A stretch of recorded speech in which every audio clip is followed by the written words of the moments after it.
How to create QR codes for YouTube video. Hi everyone, it's Sophia to assist you today. Without any delay, let's jump right in. First, open YouTube. Go to the video you want to create, go in, click on share and copy link. After you have copied link to the YouTube video, simply open Google Chrome.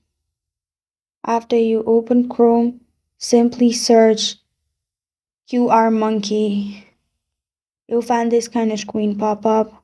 Click on the first link that pops up.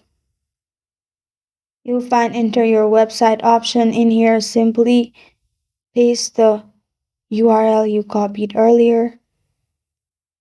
After you've done that, simply click on download QR code. After that, you need to sign up with Google and it will give you code using your URL. Simply click on download and it will create file or simply screenshot the QR code. And this is how to create QR codes for YouTube video.